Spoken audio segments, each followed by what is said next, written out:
दोस्तों, इस वीडियो में हम गैसों के नियम के बारे में अध्ययन करेंगे। सबसे पहले हम शुरू करते हैं गैसों का नियम। आदर्श गैस नियम अलग अलग वैज्ञानिकों ने अलग अलग प्रयोग किया। जो गैसों के बारे में नियम दिया, अलग अलग वैज्ञानिकों ने अलग अलग प्रयोग किया। अपने प्रयोगों के आधार पर गैसों के नियम अलग अलग दिए गए और अलग अलग राशि पर आधारित थे। जो कुछ नियम है जो दाब से संबंधित है और कुछ नियम गैस से संबंधित है। कुछ नियम किससे संबंधित है? दाब से। और कुछ नियम किससे संबंधित है? गैस से संबंधित है। तो सबसे पहला नियम के बारे में हम देखते हैं, अवोगाद्रो का नियम।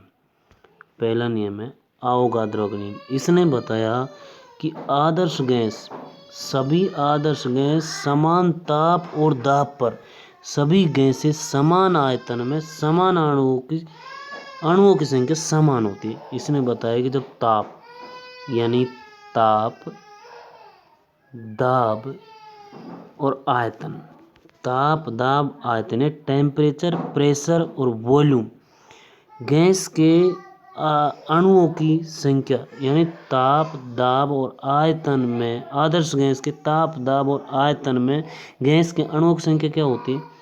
समान होती है। इस नियम को 1811 में इटालियन रसायन वैज्ञानिक अम्बेडियो आवोगाद्रो यानी एवोगाद्रो ने यह बताया था। इसने बताया कि ताप, दाब, आयतन में अणुओं की संख्या क्या होती है? समान होती है। उसके बाद में आया बोयल का नियम। बोयल ने नियम दिया कि स्थिर ताप पर, बोयल ने क्या बताया कि ताप क्या होना चाहिए? ताप कांस्टेंट होना चाहिए। बोयल ने बताया कि ताप कांस्टेंट होना चाहिए। स्थिर ताप पर किसी गैस की मात्रा आयतन, किसी गैस की निश्चित मात्रा का आयतन उसके दाब के व्युत्क्रमानुपाती होता है। उसने बताया कि V समानुपाती 1/P। V समानुपाती 1/P। उसने कहा कि तापमान को तो क्या कर दिया जाए? तापमान को तो कांस्टेंट कर दिया जाए।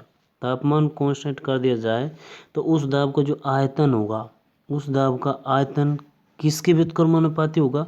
उसके दाब के व्युत्क्रमानुपाती होगा। अब देखो, इसमें यदि हम दाब का मान बढ़ा दिया जाए, यानी बोयल का नियम जो है वो है V प्रोपोर्शनल टू 1/P। यदि आयतन बढ़ा दिया जाए तो दाब का मान कम हो जाएगा और आयतन घटा दिया जाए तो दाब का मान बढ़ जाएगा। स्थिर ताप पर किसी गैस का दाब बढ़ेगा तो आयतन घटेगा और दाब घटेगा तो आयतन बढ़ेगा। यह नियम बोयल ने दिया था। अगला जो नियम आता है वो आता है चार्ल्स का नियम। चार्ल्स ने बताया स्थिर ताप पर किसी भी गैस की निश्चित मात्रा का आयतन उसके परम ताप के समानुपाती होता है। स्थिर ताप पर किसी गैस के आयतन, इसने बताया कि यहाँ पर क्या है? तापमान को तो इसने क्या कर दिया? स्थिर कर दिया। तापमान, इसने बताया कि जब तापमान स्थिर हो तो आयतन, जब तापमान स्थिर हो तो आयतन जो है उसके दाब के, जब तापमान दाब आ गया, जब दाब स्थिर हो तो उसका आयतन परम ताप के समानुपाती होता है, यानी V समानुपाती T। निश्चित स्थिर ताप पर किसी भी गैस की निश्चित मात्रा का आयतन उसके परम ताप के समानुपाती होता है। निश्चित मात्रा का आयतन उसके परम ताप के समानुपाती होता है। सॉरी, उसमें तो क्या किया था? मैं ताप स्थिर किया था। इसमें यहाँ पे ताप नहीं होगा, इसमें इसकी जगह क्या होगा? दाब होगा। स्थिर क्या हो? दाब स्थिर हो। तो V समानुपाती T, ये जो नियम है ये किसने दिया? चार्ल्स ने दिया। चार्ल्स ने बताया कि स्थिर ताप पर यदि गैस का ताप बढ़ाया जाए, यानी तापमान बढ़ेगा तो आयतन बढ़ेगा और तापमान बढ़ेगा तो आयतन बढ़ेगा और तापमान घटेगा तो आयतन घटेगा। ये जो नियम दिया था ये चार्ल्स ने दिया था। इसमें दाब राशि कांस्टेंट रहती है। अगली जो आती है हमारी गैस की समीकरण। बोयल और चार्ल्स के नियमों के परस्पर संबंधित करने पर जो समीकरण प्राप्त होता है उसे हम गैस की समीकरण। यदि बोयल और चार्ल्स दोनों के नियम को मिला दिया जाए, बोयल का नियम था हमारा V समानुपाती 1/P। ये तो हमारा बोयल का नियम है, समीकरण फर्स्ट है।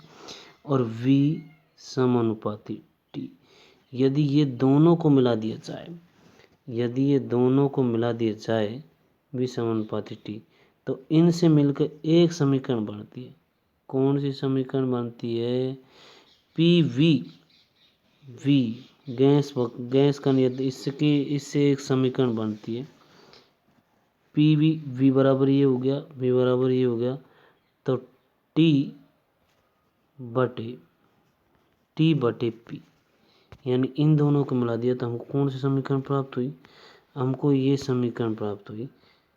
इन दोनों को मिलाने पर PV बटे T, ये हमारी गैस का समीकरण है, जिसमें P गैस का दाब है, V आयतन है और T परमताप है।